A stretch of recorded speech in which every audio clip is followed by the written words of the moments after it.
हमारे देश की नई सबसे बड़ी पंचायत, जिनको आप तमाम लोग संसद भवन और इंग्लिश में पार्लियामेंट हाउस के नाम से जानते हैं। साथियों, इस नई संसद भवन और पार्लियामेंट हाउस का हमारे देश के सबसे झूठे और भ्रष्ट प्रधानमंत्री दामोदर दास नरेंद्र मोदी जी आने वाली 28 मई को एक खास मौके पर इसका उद्घाटन करने जा रहे हैं। क्या है वो खास मौका?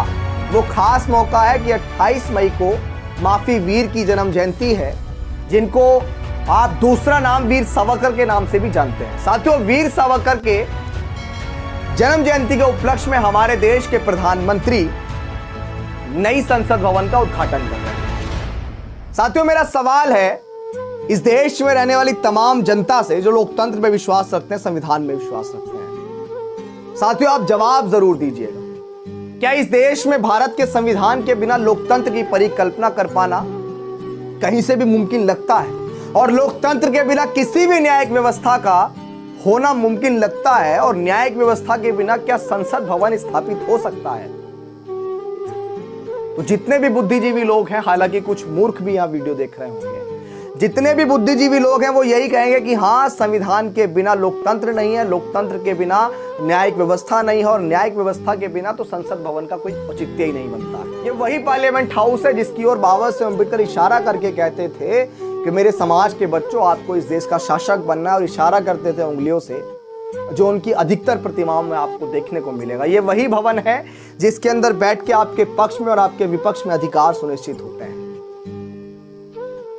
साथियों, वो संविधान किसने लिखा जिससे ये सारी चीजें बन के आई? वो संविधान लिखा भारत देश के करोड़ों शोषित, वंचित, पीड़ित महिलाओं के मुक्तिदाता, अर्थशास्त्र में पीएचडी की डिग्री हासिल करने वाले, विदेश जाकर प्रथम भारतीय, 32 डिग्री धारक, पूरे विश्व में सबसे पहले, भारत देश के प्रथम कानून मंत्री, भारत रत्न। उनकी तारीफ में जितनी बातें कहूं उतनी कम पड़ जाएंगी। हमारे रहबर, हमारे मसीहा डॉक्टर बाबा साहेब अम्बेडकर। डॉक्टर बाबा साहेब अम्बेडकर ने इस देश को सबसे बड़ा, पूरे विश्व में से सबसे बड़ा लिखित संविधान दिया। अपनी दिन रात की मेहनत से बाबा साहेब अम्बेडकर ने वो संविधान दिया। उसी बाबा साहेब अम्बेडकर के दिए संविधान की वजह से लोकतंत्र स्थापित हुआ, लोकतंत्र की वजह से न्यायिक व्यवस्था स्थापित हुई, और उसी न्यायिक व्यवस्था के चलते आज तमाम तरह की चीजों का शिलान्यास किया जा रहा है। बहुत सारी चीजें बन रही हैं, सदन बन रहे हैं, हजारों करोड़ रुपए खर्च हो रहे हैं, लेकिन उसी पार्लियामेंट के अंदर बाबा साहेब अम्बेडकर की प्रतिमा क्यों नहीं?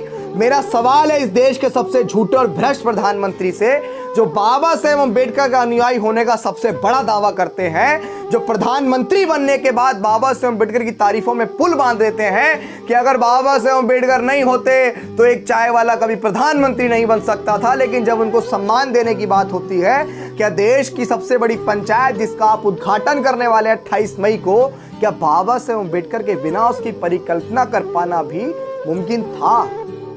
साथियों, ये पुराना संसद भवन है। ये वो पुराना संसद भवन है जिसमें आपको बाबा साहेब अम्बेडकर की ये प्रतिमा दिख रही है।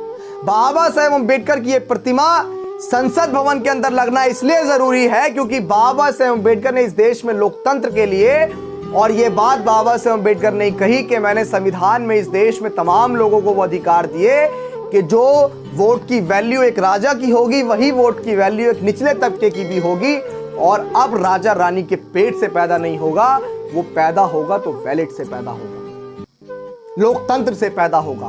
राजतंत्र नहीं चलेगा, लोकतंत्र चलेगा। उस लोकतंत्र की नींव रखने वाले मसीहा की प्रतिमा पार्लियामेंट के अंदर ना होना क्या बाबा साहेब अम्बेडकर का अपमान नहीं है?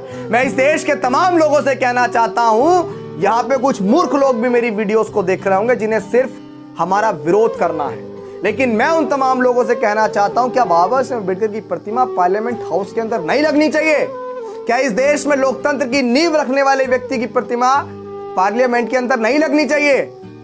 आप तमाम लोग ट्विटर, फेसबुक और तमाम जगह पोस्ट कीजिए और सवाल कीजिए प्रधानमंत्री मोदी जी से कि बाबा साहेब अम्बेडकर की प्रतिमा क्यों नहीं लगाई गई। लोकसभा अध्यक्ष से सवाल कीजिए कि बाबा साहेब अम्बेडकर की प्रतिमा क्यों नहीं लगाई गई, क्यों?